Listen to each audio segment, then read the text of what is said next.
There's a saying in my house: you can't argue with feelings. I didn't coin this saying. I am the reason the saying was created.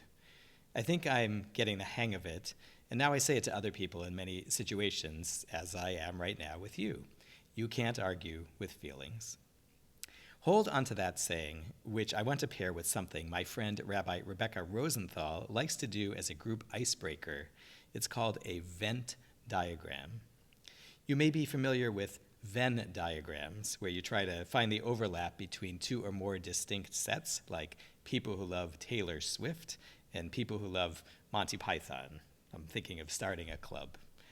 The Venn diagram was invented by Ilana Eisen-Markowitz and Rachel Schragus, who described themselves as two queer white Jews from Turtle Island. It's two statements that can be seen as total opposites, no overlap on a Venn diagram, yet they also both seem true.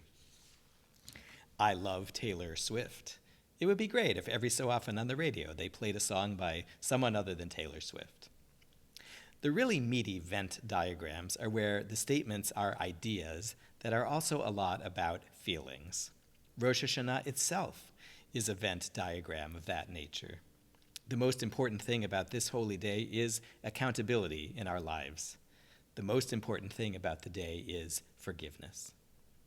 Or, I hate the prayer coming up that says on Rosh Hashanah it's written, who will live and who will die. I love the prayer coming up that says teshuvah, prayer, and tzedakah can change our entire destiny for the good. It's, of course, the very same prayer. One very specific Rosh Hashanah example of a Venn diagram, which includes a feeling that seems hard to argue with, is regret. Regret is how the drama of judgment and forgiveness plays out inside ourselves, even once we've done the work of teshuvah to reconcile with another person. Regret is when we wish we had done X instead of Y, or we wish we could take back something that we did, but also when we judge ourselves for the choice. I could have done differently, and I should have known to. Regret is an affirmation of the concept of free will that feels crummy. A Venn diagram, indeed. Some people advocate a life philosophy of no regrets. Life is full of decision points. We do the best we can at any moment. We live with the consequences, learn if possible, and move on. Don't cry over spilled milk. Clean it up, and then forget about it. According to my household rule, I shouldn't be able to argue with the person who says no regrets, ever. But regret, to use the immortal words of Boston, it's more than a feeling. Regret can be a long story. It's like a relay race around the same track over and over. Even after you pass the baton, you run along next to it for a while. That's what regret feels like after we've chosen one path over another, or after we've overlooked a person in our lives and drifted apart. It's not in our hands anymore, but still it feels like we're next to it, as though we should be running the next leg. From time to time, we find ourselves on our own, circling around to the same spot on the track, to the memory of a decision point, where we relive a bit the moment we let go of the baton. And regret is unstable. It's a harsh self-judgment and a forgiveness we think we might grant ourselves. It has to be resolved in one direction or the other. Maybe you can't argue with feelings, but what if you have two feelings arguing with each other? Regret is that argument within you. How do you settle it?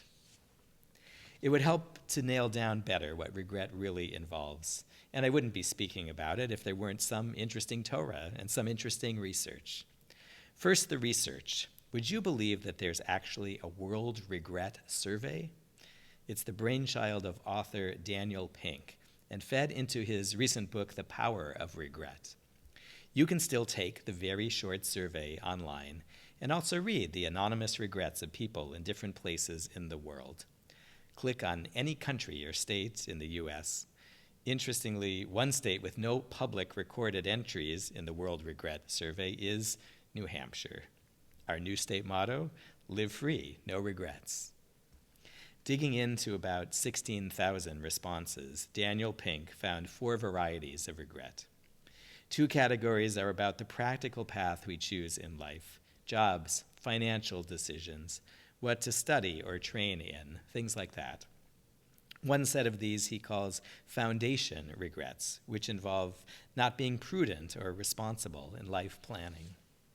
More fraught are boldness regrets, which are often about roads not taken. Big things like not taking a chance on a harder career or one with less certain financial prospects.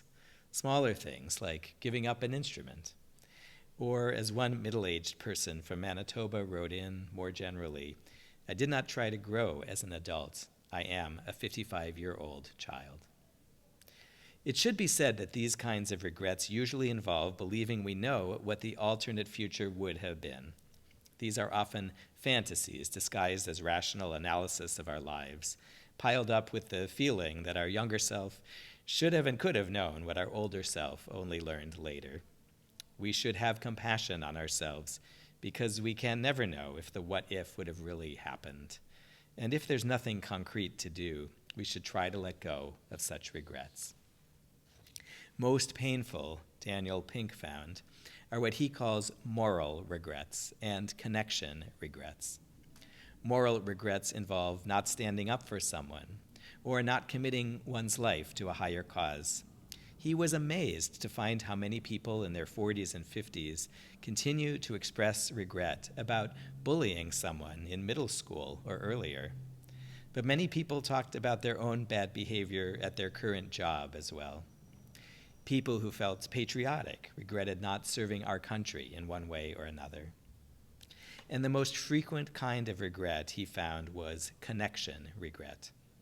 A 62-year-old who described herself as coming from a not very emotionally demonstrative family regretted not spending more time with a dying parent, holding hands and speaking about the lovely moments they gave me. Daniel Pink reports that more frequent than rifts are drifts, the ways people lose track of each other or someone stops investing in a friendship. Such regrets have a long shelf life, often more than just the life we led this past year. So many of the things people truly still regret happened long ago or are about people no longer part of our lives. Our regrets help us to tell our story, give continuity to our lives. I'm sure you're already thinking of your own regret that one of these reminds you of. But my point is not to bring you back to a bad feeling. Instead, it's to help us realize that regret is actually a special window into our souls. And it's why I would argue that if you say no regrets, you're actually missing out on an experience of great moral value. Rabbi Avraham Yitzchak Kook taught that just reciting the things we regret opens up an immediate channel to the divine. This is the practice known as vidui. It's often translated as confession, but it's much richer than just that. Rav Kook suggests that the regrets we deeply feel help us understand what we actually value most. Regrets show us the ideal self we already believe in, the person we want to live up to being. Regret is one of the most important reminders of who and what we care about. It's one thing to articulate a life philosophy. Regret shows us concretely what philosophy we already are striving to live by. What does Judaism say we should do with regret? I want to make clear that this is separate from what we owe other people we've actually hurt or let down. We can't even think of addressing our own regrets on the inside without repair and teshuvah toward other people, though exploring our regrets on the inside is part of figuring out if there is something we ought to do towards someone else. The very first regret in the Torah belongs to God. That should tell you how important regret is in the scheme of things. God is our first model for regret. God's earliest regret was, I hate to say, creating us. In the 10th generation of humanity, the time of Noah, God looked at all we were doing and thinking, and the Torah says, Vayinachem Adonai ki asa et ha'adam ba'aretz, vayit'atzev el libo. God regretted making humans on the earth and was sad in God's heart. The Hebrew root for regret in this story and throughout the Bible and Talmudic literature is nacham. And it's a fascinating word because it has other meanings that seem at first like they are not connected at all to regret. The same word in the same form can also mean to change your mind or change a course of action. Fast forward to another Torah catastrophe, the golden calf, and God is ready for another Noach-like move, getting rid of the Israelites and leaving just Moshe to start over with. But Moshe argues God out of destroying them, and the Torah says God changed God's mind, Vayinachem Adonai, the same word and the same phrase as back in the time of Noach. This Hebrew connection between the feeling of regret and the changing of one's mind echoes a distinction offered by the ethicist John Danaher. First-order regret is an immediate reaction, a feeling of judgment and remorse, and you can't argue with first-order feelings. Second-order regret is thinking about first-order regret and deciding whether to discard it or to keep it and do something with it. I can imagine Moshe said to God, I see why you regret your covenant right now, but don't be so hard on yourself. Don't regret rescuing this people, entrusting them with the Torah, believing they could live up to their ancestors' dreams. This is not on you. This is human nature. It's still the legacy of Pharaoh. The golden calf was their choice. You don't have to regret. And God indeed changes God's mind about what comes next in the desert.